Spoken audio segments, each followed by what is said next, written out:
right? I'm here to give my own personal perspective as to what's taking place right here, right now on the Warsheep podcast. Where we believe in shedding light because light creates understanding.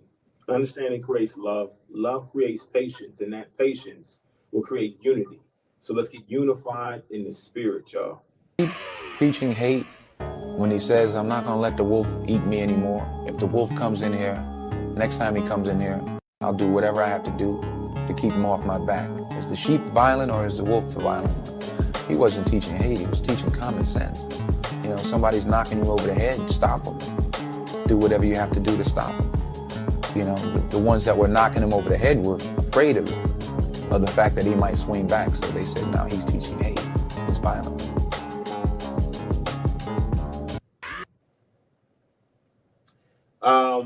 This first topic in conversation, literally, I came across this thing and it was a great conversation that was had, y'all.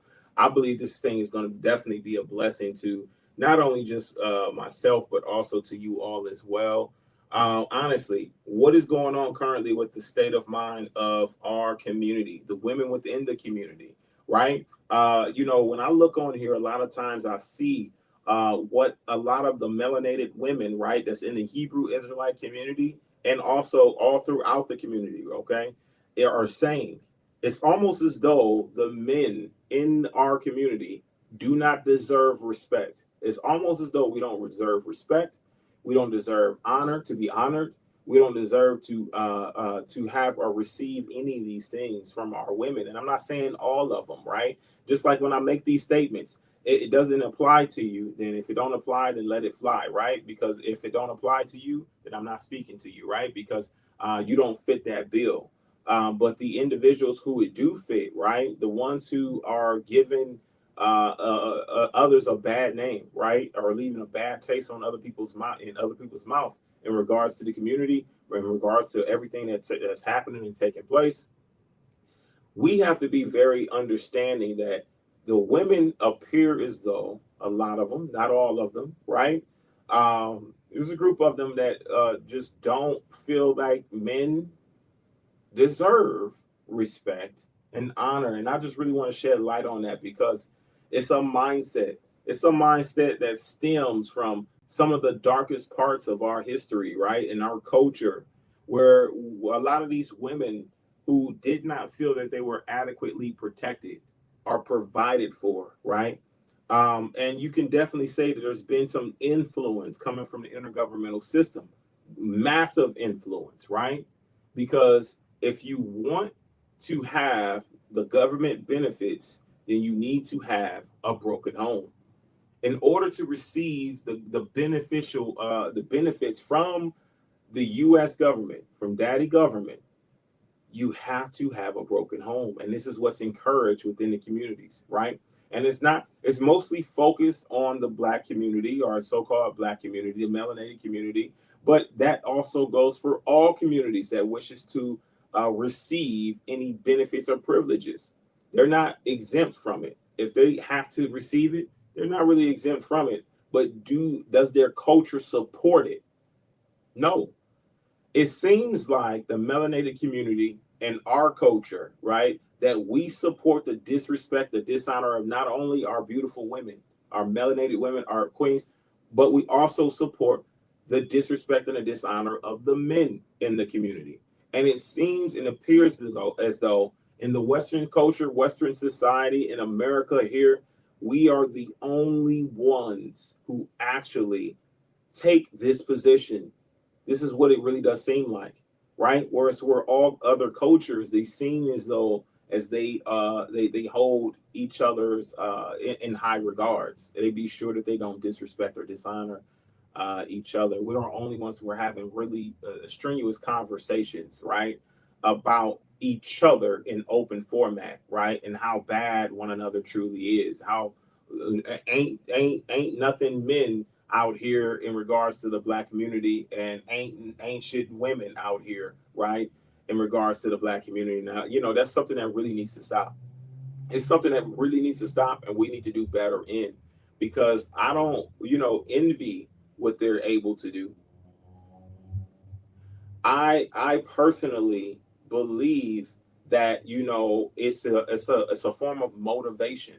I'm motivated for our community to adapt the same behaviors of supporting one another with a vigor and understanding to not speak against each other in open format, or to support somebody who wishes to degrade or degrade our women, and put them and hypersexualize them, right? And also, not only that, the women holding each other accountable, and for the young women who want to hypersexualize themselves, bringing shame back into play in regards to our culture. My thing is that why would you want to bring shame to your family name? Nobody considers this anymore within this particular community, but other communities, of course, they do have their own problems and issues, but they're not so much scrutinized and publicized as the melanated and Black communities are.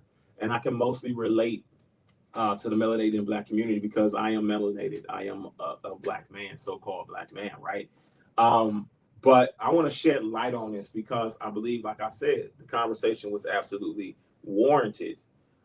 First thing that I want to do is I want to get into a video that was recently dropped. Before we get into this interview, okay, I want to get into a video that was recently dropped by Jason Wilson, okay, and I believe that it was a blessing. And if you guys missed it, you guys definitely need to go over there and catch this recent one.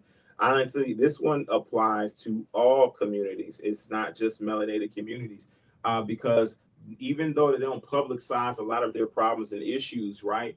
Uh, all communities have issues with the women being able to have some sort of level of respect for the men in the private, not controlling them, not dominating them. These are signs of disrespect. You understand what I'm saying?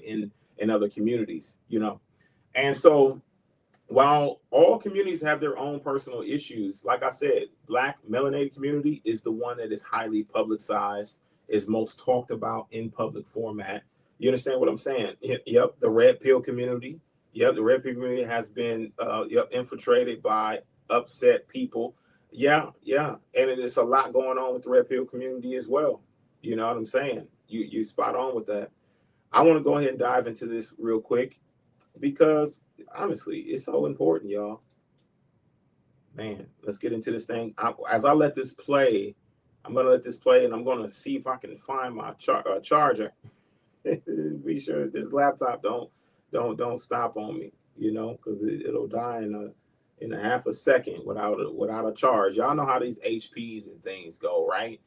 They just don't keep a battery life for nothing. All right, so let's go ahead and get into this thing. Let's get to it. Let's get to it, y'all.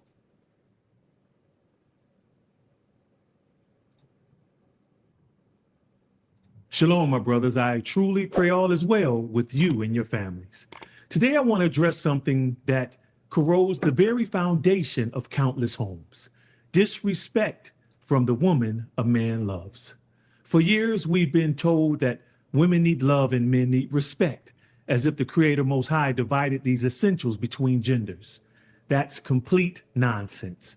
Both love and respect are oxygen for the human soul. One cannot flourish where the other is withheld. But here's the tragedy, my brothers. Many men have conditioned or have been conditioned to endure the slow suffocation of being disrespected by the woman he loves. Instead of confronting the decay, he buries it under silence. He convinces himself that peace is maintained by avoidance. But avoidance is not peace, my brothers. It's actually paralysis. And so the man retreats, sometimes physically, after the children are grown and the house is empty. He files for divorce with the same calmness he once used to suppress his pain and disappointment. Other times he never leaves at all. He just checks out. He numbs himself with alcohol, drugs, or the hollow comfort of artificial intimacy. And at the core of it all is fear. Not fear of confrontation in a physical sense, but fear of exposure. And what I mean by that, the terror of admitting that his wife's tone, her words, her disregard actually wounds him emotionally. Because deep down, he's been taught, like every man, that a man who feels pain is weak, even physical pain. We're taught young that no pain, no gain.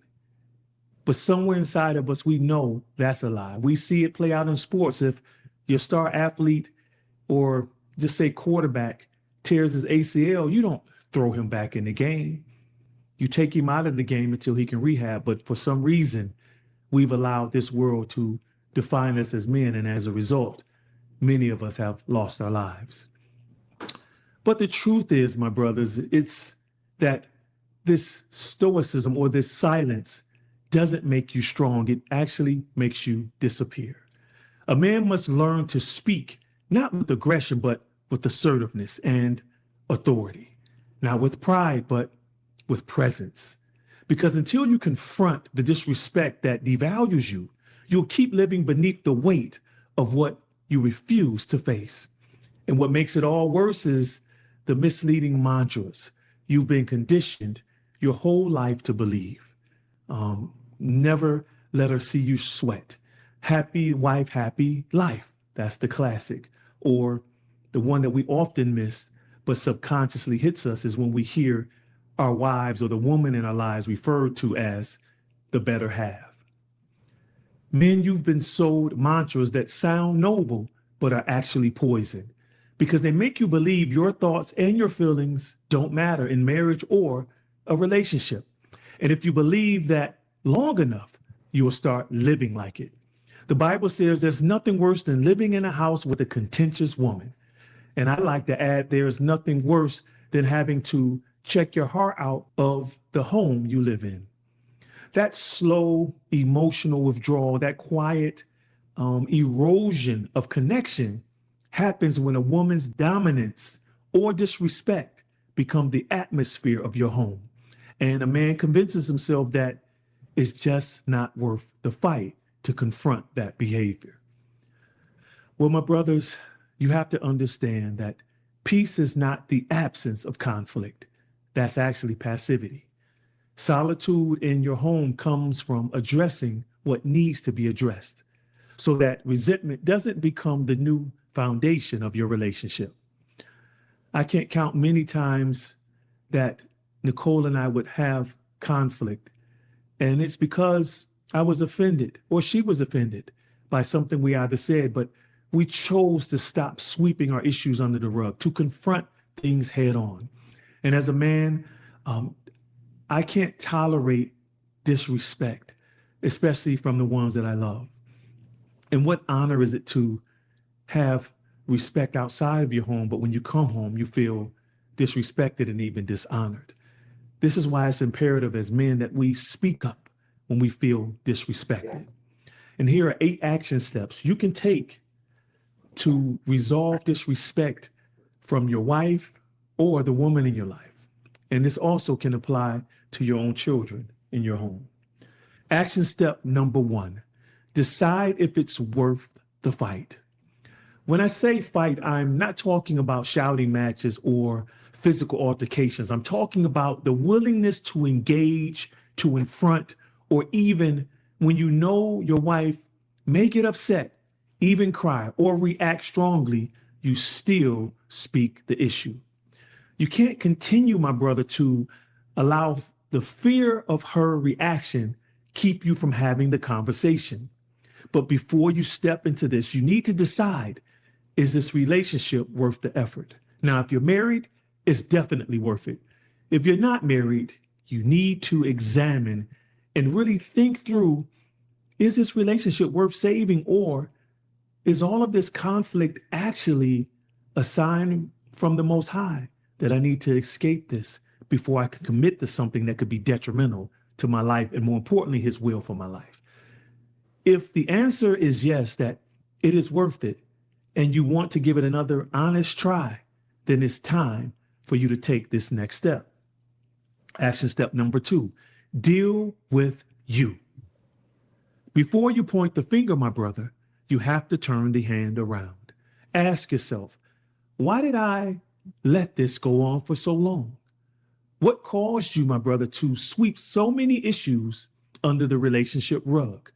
Was it fear of conflict? Was it a belief planted early in life that women can't be trusted with your emotions or your thoughts? I remember a brother once telling me, never give a woman your heart, not even your wife. And when I told my father actually that I wanted to marry Nicole, his first words were, "Why in the hell would you want to do that?" When you grow up, my brothers, hearing lies and negativity like that, they create patterns in your brain. You start believing women are not safe spaces for you to be transparent with or transparent in. And so even when your heart is aching and your mind is ready to check out of the relationship, you bite your tongue, thinking that's the manly thing to do. That's not manhood, that's emotional incarceration. Action step number 3, change your perspective on peace. If you equate peace with avoiding conflict, you will lose your voice in your home and in life. Every time you don't speak up, you give up not just your worth, but your peace of mind. Peace without truth is compromise, it's just quiet oppression. To maintain peace in your relationship, you have to be willing to call out disrespect every time. That doesn't mean, my brothers, that you call out small annoyances. Please understand that will wear your wife or the woman in your life down. Imagine if everything you did, there was always a complaint or a judgment. We can't operate in that space either. But it does mean refusing to allow a pattern of behavior that erodes the foundation of love and respect. Action step number 4, control your emotions in conflict. This is where a lot of men lose the battle. You have a valid point. You rehearsed it in your head. You're ready to bring it up, but then the emotions rise. You start raising your voice. You start to get sarcastic. You start swinging your words like you're wielding a sword instead of building your case like a lawyer. And now instead of having to address her behavior, you're the one apologizing for how you communicated to her about her. I mean, how many of us is guilty of this, right? Like, guilty of addressing things in a very inappropriate way with a significant other, honestly. And I think that a lot of us men, especially in the melanated community, we gotta understand how to take accountability when we're addressing our woman in a way that's probably not very mature of us, right? Or that is how do I put this? Not not mature, not mature, but very immature and also emotionally driven. Whereas to where we should be logical about what we're doing. You know, I know that I can be guilty of that, right? In dealing with certain situations where, of course, I won't accept disrespect, and that may put me a bit over the top, right? Or it may put me in a position where I have to assert myself, right? Or be assertive during that time. Now, assertion is totally different from you having an emotional response of anger. So you got to know your emotional response of anger does not equate to you being assertive. You being assertive is speaking up for yourself, right? Like as he's talking about, you got to say something. You got to speak up. How many of us guilty of that, right? We just got to think about it. You know what I mean? And seeing how we can be able to tame that, temper that, right? And be able to control ourselves when we are feeling that anger or feeling like you're getting angry or upset about it, frustrated about something, and telling yourself that the emotional response is not going to be the best response that's going to give you the best results. In fact, it may land you in even worse position, right? So be sure that you're being very mindful of that. Hopefully, I'm not coming across. Hopefully, I'm not getting. I don't have an echo because I'm echoing in here. But let's continue. Let's continue. Let's continue. Offense against you. My brothers, hear me. You must have resolve to resolve conflict. Your composure is your credibility. The moment you lose it, you hand over the moral high ground. Action step number 5. Set the standard and keep it. Boundaries are not ultimatums. They are guardrails for respect. When you communicate your boundary calmly, clearly, and consistently, and then reinforce it with action, you teach the other person how to treat you. Always remember, a standard that's never enforced is truly just a suggestion. Action step number 6, invite her into the solution. One mistake men make is treating their wives like adversaries in these conversations or conflicts. Remember, if the relationship is worth fighting for, she's not the enemy, the disrespect is. After addressing the behavior, invite her into a conversation about how both of you can show more respect toward each other. Let her see that this is not just about you being heard, it's about building a relationship where both of you can feel valued and safe. Action step number 7, know when to seek help. If you've addressed this issue multiple times and there's no change, it may be time to bring in a counselor, a mentor, a therapist, or a spiritual advisor, not as a punishment, but as a step toward exposing lies. Listen, and for you men out there who say that they cannot do therapy, right? And I totally get it. I understand. Of course, the Most High is our ultimate therapist, but sometimes we got to sort out some of our differences. And the reason why I'm going through this first is because we're going to go get into some controversy once we bring up this next video, but our interview or conversation. But in this one, it's just saying, laying the ground rules. Listen, this is the things that we need to accomplish. And counseling.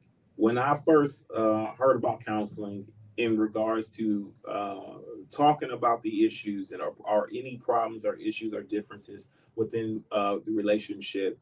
At first, I took a position of, I mean, what do they know, right? And this particular counselor had knowledge and was kind of, well, I guess, was familiar with polygyny, right? As of course, I believe in polygyny. I believe that the practice of polygyny is biblical. And there's no real reason to speak against it. You know what I mean? It's just no real reason. It's not an abomination. So, but this individual claimed that they did, but also he I believe is a Christian, right? So, you know, me personally, you know, I understand Christians to be the type of people, majority of them don't necessarily read their Bibles. The majority of them don't necessarily get in the word as much, and they don't give you sound biblical advice. They just give you what the world would not necessarily feed them to tell you. So that instantly put me off from being able to hear what the guy had to say, right? And I just kind of at one point I just kind of got intrigued, wanting to hear another's perspective, right? Somebody who has no skin in the game, who don't know me from Adam. You understand what I mean? Like, and so then I went ahead and I engaged with the idea of talking to him. I was like, you know what, let's just talk to him. You know what I mean? And before I'm like, man, he don't know nothing. This guy don't know anything, man. You know, come on, man, Christian, come on now, whatever. You know what I mean? And then once I got intrigued, I got like, and you know, I was like, you know what? Maybe it'd be good to hear somebody's perspective on some of these things to see if I'm tripping, to see if I'm on the right track, to see if I'm headed in the right direction or not. And so I did. We reached out to the individual, inquired about some of the information because, like I said, I don't know him from Adam. And when I had the conversation with him, it was very enlightening, right? Understanding how to work through certain complications, certain misunderstandings and miscommunications, right? When you know your significant other has a event coming up and you are a really busy guy like myself, I'm extremely busy. I got so much stuff going on at once that is difficult for me to, well, not difficult, it's a challenge for me to be able to keep up with everything. So I have to have a schedule. I have to keep a schedule. I have to be sure that I have a checklist of things to accomplish. And I'm not as available sometimes, especially recently with a lot of different launches that we're doing in business. Uh, my time has been even more limited than usual, right? So I have to be very mindful of those things. I need a schedule. One of the suggestions was is that of course, significant others put your event on his calendar. Put it on the calendar. That way, you're not verbally communicating with a man who's extremely busy, right? Who's moving around and actually getting things done. He's accomplishing his goals. Uh, Put it on his calendar. Let him know that it's that important for you to be able to attend that event. Make sure you get it on his calendar. Let him be able to see it physically, so that way he don't book anything else in those time slots, right? He can be able to set aside the time that's adequate that you need so you can be able to attend the event, and he can support you in the ways that he needs to show up and support you. That was a very good, some very good sound advice. But lo and behold, when I spoke to this counselor, right, in which most men believe that that's a sign of weakness when you have to speak to a counselor, I'm telling you now, it's not. I believe that it's a great way to be able to conflict resolution, great way to be able to see yourself and anything that you may have done wrong in the scenario situation. It's just a talk. I've never done it before. My first time doing it, it was a great experience, and honestly, from a very unbiased source, right, that can give great information to both parties. You know what I mean? It's not the woman who you're with saying, "Oh, this is it's because this is your friend," or "This is because this is your homie," or whatever it may be, and then where she's gonna hold on to her position, even though she may be wrong because your relationship with the individual. No, they don't know you from Adam. And it's not a sign of weakness, it's a sign of growth. It's a sign that you are looking to grow, that you hold growth in a high esteem, and you're looking to be sure if you're wrong, you can check yourself and get yourself on the right track, right? So let's continue, y'all. Let's continue. I'm just saying, for men, y'all, to have somebody to help counsel is not a sign of weakness. It's not something that you should avoid. If you feel like that there's some conflict or problems within, not only within your relationship or your marriage, but within yourself, listen, seek a counselor. Seek somebody who can help you navigate some of the spiritual attacks, some of the spiritual attacks, some of the things that you have to overcome spiritually and physically. Have somebody to reach out to, have somebody to talk to, right? Have an outlet. It really does help when you are able to get it out your mind and on and out there, so you can be able to not only listen to yourself, right, but also be able to listen to the scenario, the situation, and have a listening ear to give you a little bit more advice on how to best navigate those situations if they got experience with it, or just to be a great support to you, right, as a man.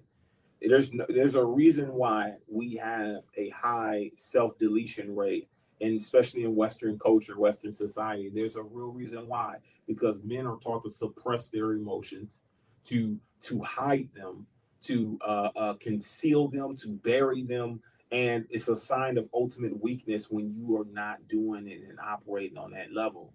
I'm gonna tell you now that that's a huge mistake. In fact, some of the more mature, the more strong, the more powerful men are able to emotionally express themselves and with their emotions. They can compartmentalize their emotions, meaning they can identify them, right? They can observe them, they can identify them, and they know how to best approach them. Those are some of the most powerful men that you can encounter because they understand themselves first, right? Who they are in the Father, who they are in within themselves, and how they operate and tick, right? These are some of the best communicators. Some of the best leaders are individuals who have the ability to be empathetic, who are empaths, right?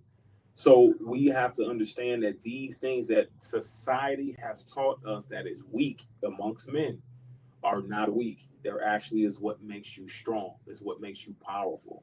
A poor leader is a leader who cannot empathize with his community. A poor leader is somebody who will not sit back and consider others before making a decision. People who have empathy, who show forth empathy, right? And who are empathetic, who are empaths, they are true leaders. They understand others, they understand their plight. You might know a few of them out there.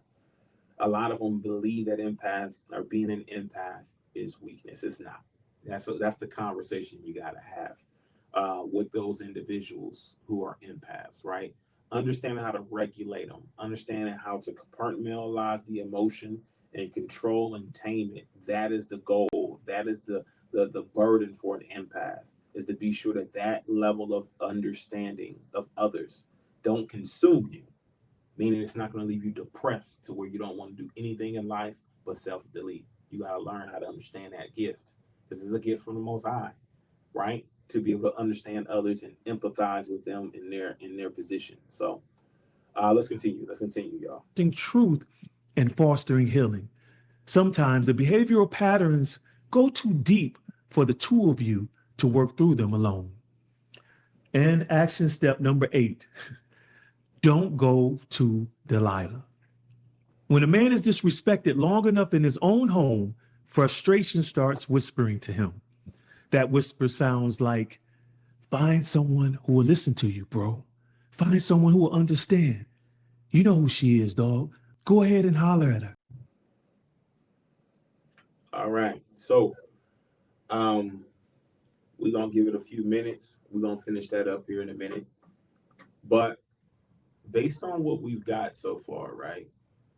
I want us to really be able to say this because my laptop died. So we're gonna have to my charger should be here at around 7:58, right? 7:58 or so. So I'm gonna be on the lookout for it. It's on its way. Charger's on its way.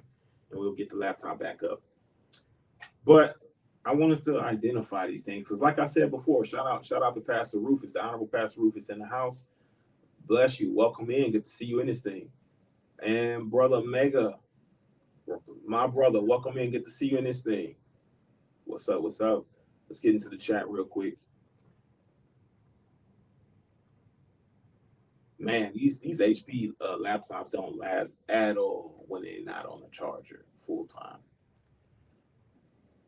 So one thing that I really want us to know, right, when it comes to this whole situation, like I said, we exploit ourselves, the melanated community, the Black community, right? We all have the issues. You understand what I'm saying? All communities have the problem of understanding how to respect the man, understanding all these different things and aspects. They all have the issue. Now, all communities deal with that problem on different levels, y'all.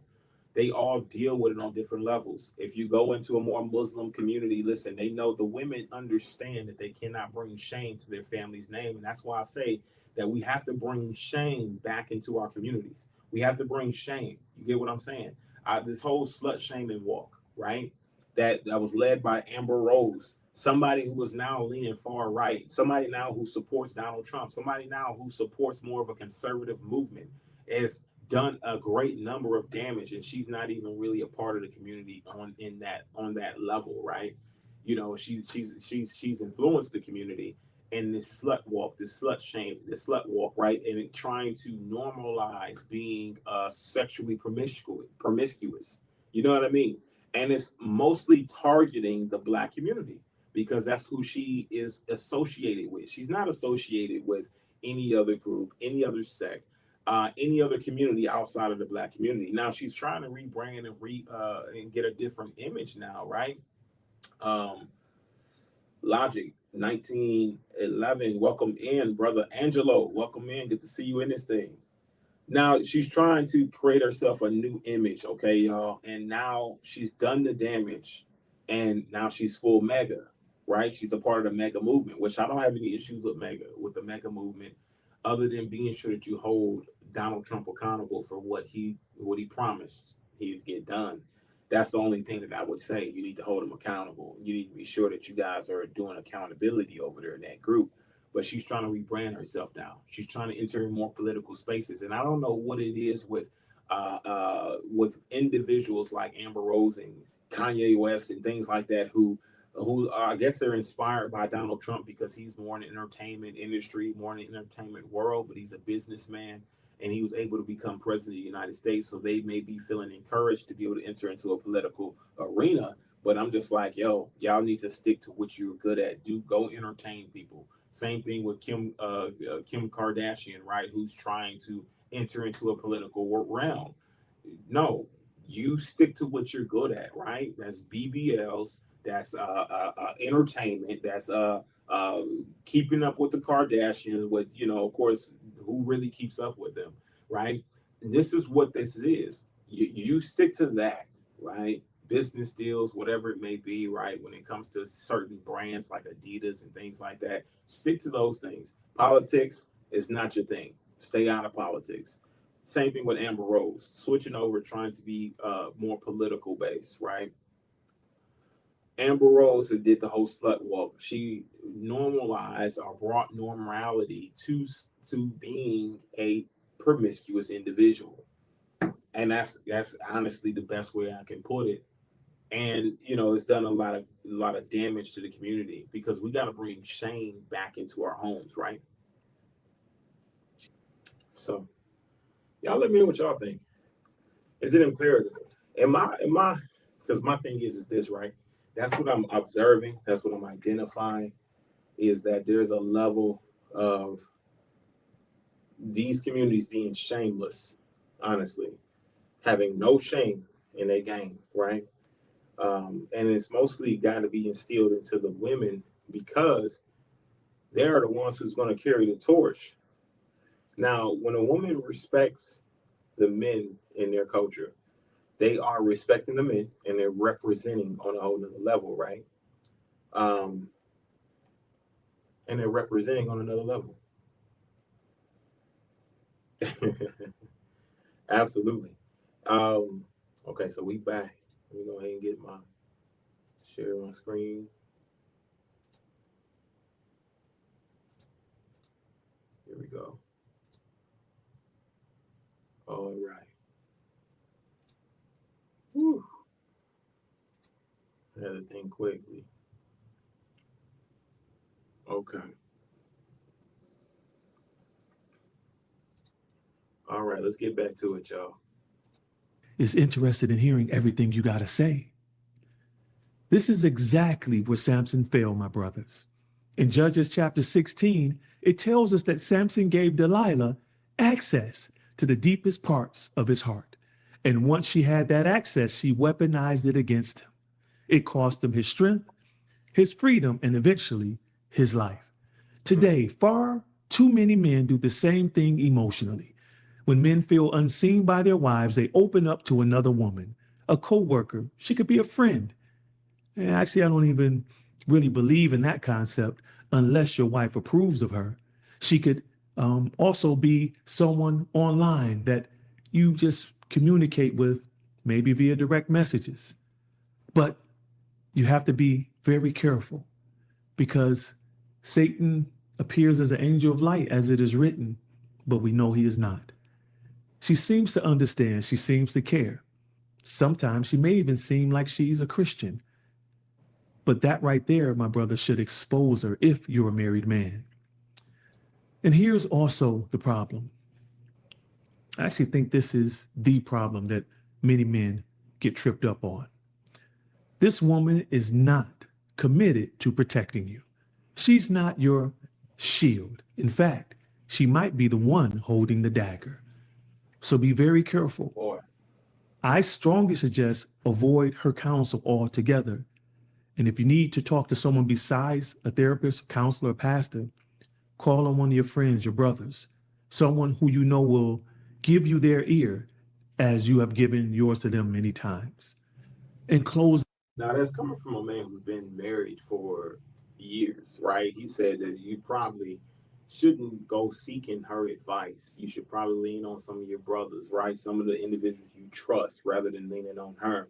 You understand what I'm saying? I totally agree with that position because there's a certain extent that you need to really talk to your woman. And this is how I see it, right, y'all? There's so many individuals out here who are far more qualified to be able to give you advice on this than I am. But based on my experience and what I've dealt with myself in regards to relationships, I'm telling you now, the worst thing you can do is to allow your lady to be involved in too much, right?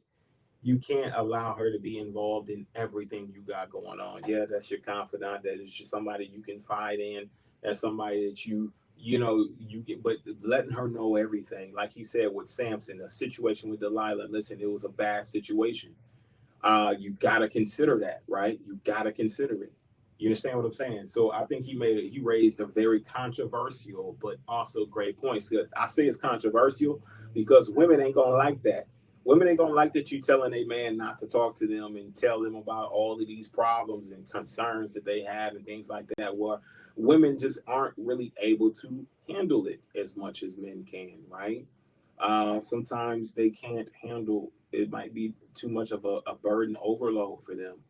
And they start to assume a certain position, like the last video that I did about Gucci Man, right?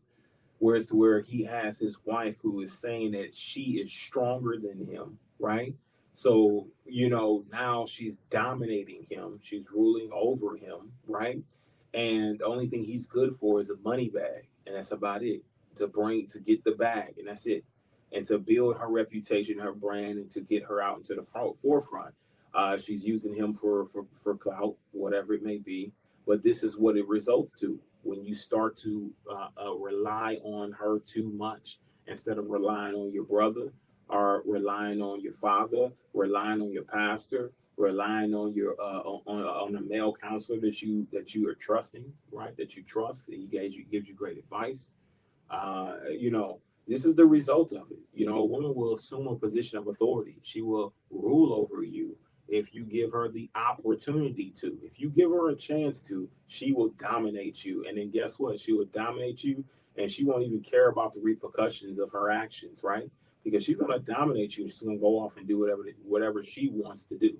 She doesn't have a sense of respect and honor towards you, right? And that's where the problem comes from and stems from. That's why you get a lot of individuals who seems to be it's like they split because of infidelity, right? Because maybe they weren't standing up in their relationship strong enough, right? Maybe they shut down, as he's talking about here, and he's going to go deeper into it. They shut down instead of confronting the issues head on. And like the Bible tells us to do not let the sun go down on your wrath. Instead, you allow the sun to go up and down all over your wrath, right? There's no respect or honor that you may be upset. But when she's upset, the whole house got to pay attention. I say that that's not the way to go, because if we were to take that back to Adam and Eve, we observe some things. I've talked about this many times on this podcast that, you know, the whole problem with that whole situation, and we're still dealing with that right now, this day. We're dealing with the same problem, the same sort of failure and curse that Adam and Eve failed at in the garden. We're still dealing with it today. Anytime a woman starts to rebel from the man that she chose to be with, and she's not submitted to his authority, right? And she's not listening to him. Anytime that takes place, we've failed.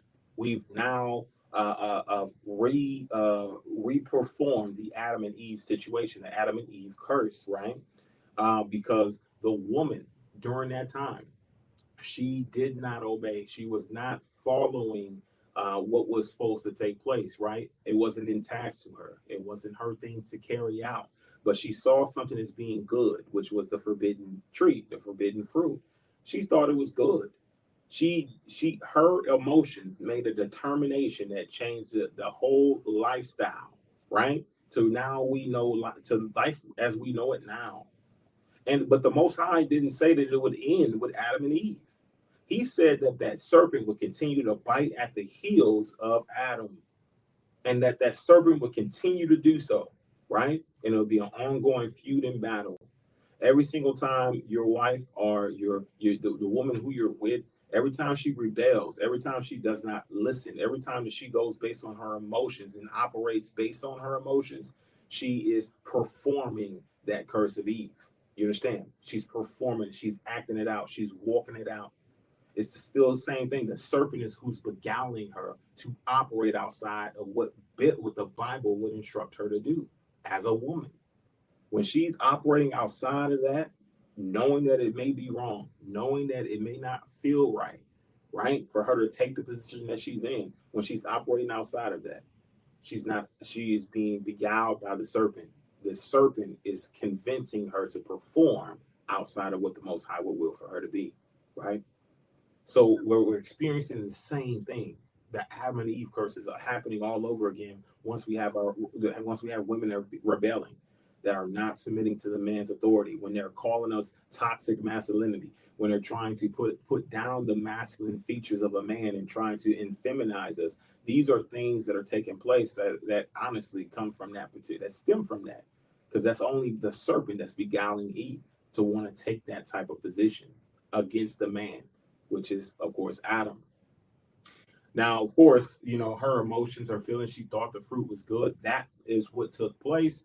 And Adam submitted to her emotions. He submitted to her believing that the fruit was good. He submitted to how she felt. And don't we see that all over the place nowadays? Where the man is no longer the authority in the home. He's submitting to the woman's feelings and emotions, wanting to appease her, wanting to please her. Happy wife, happy life. These type of things is what they do, and they're just rehatching, reacting out the curse of Adam, of having to deal with that serpent, having to deal with it biting his heels, reacting it out all over again. And the men who are overcoming this, who are defeating this, right, are the men who will have to have the greatest battles within a relationship, because they will not, and they will not submit. They will not continue to submit to a woman's feelings and emotions. So this is some of the things that are taking place. It's still happening to this day. It has nothing has changed, and I'm just saying it hasn't changed. It's just, it's even on a bigger scale. Even more women are acting out. Even more women are taking positions to where they're being beguiled by the serpent, and then a lot of us men who are taking positions of Adam, of Ahab, of all these other different individuals who submitted to a woman's emotions, right? So I just wanted to add that in there real quick as well. So let's continue, y'all. Let's continue. We're almost done with this one, about a minute or so. Let's continue, my brothers, I want you to understand that respect is not something you beg for. It's something you become. I don't fight for respect. It's either going to be there or I'm not. You teach others how to treat you by the consistency of your character and not the volume of your complaints. You cannot enforce respect if you're terrified of conflict, if you silence your own heart in the name of false peace, or if you lose control every time you try to correct what's wrong. So when disrespect appears, stand firm, my brothers. Speak calmly, but move deliberately. Handle it with composure, clarity, and courage, but never under any circumstance accept disrespect, unless you accepting it keeps you in an advantageous position. Because the moment you tolerate disrespect, you train the world to forget who you are. And you never want to be in that space. As always, my brothers, I hope this video encouraged you. If you want to be notified when I upload another one, hit that subscribe button and turn on notifications. But if you're ready, and so y'all go check him out. I think that Jason Wilson definitely is on to something great. I'm always plug him in there. His link will be in the description box below. But you guys check him out. He's gonna definitely have some gems. He's gonna have some gems over there for you. That's one of the biggest things. Now, hopefully we got something from that, because the next video I'm about to bring up here, honestly, is something that I definitely wanted to get out here and review, because the level of truth that's coming from this. Go ahead and land this plane here, man. I appreciate y'all joining me here for the Warsheep Podcast. Listen, don't forget to like this video, this live stream, okay? And don't forget to comment and subscribe, right? And holler back at your boy, right? And holler back at your boy. You already know I'm like trying to work the camera. I want to be sure that we got it. We got what we need, right? But just remember, somewhere in the future, we all are healed. You are healed. You got to understand, you're restored somewhere in your future. If you are not restored right now, you will be, right? Just continue to stand on truth, speak on truth, and speak on the facts. Don't allow anything to hinder you or stop you from doing so. Like I said, my testimony, my experience, I'm using that to better others, especially if they have a family and they looking to join this particular cult-like ministry. Listen, they can be able to learn from my experience what to do and how to move. Now I can be a blessing to you. It's through the pain. It's through the experience. That's the only way I can be able to part ways with wisdom and give you something that may bless and save and keep your family tight-knit. As always, peace and love to you all, honestly, right? Let's get to this unity thing. And like I said, don't forget to share this live stream, like, comment, and subscribe. Holler back at your boy. We'll see you guys in the next stream, all right? Bless you. Peace and shalom, shalom.